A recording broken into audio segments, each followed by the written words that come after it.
یک. تعریف هدف. اول از همه باید بدونی دقیقاً چی میخوای.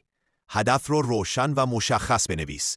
مثلا به جای موفق شدن بگو تا 6 ماه آینده میخوام درآمدم رو 2 برابر کنم. 2. تقسیم هدف به قدم‌های کوچیک. هدف بزرگ ممکنه ترسناک باشه. پس اون رو به کارهای کوچیک تقسیم کن.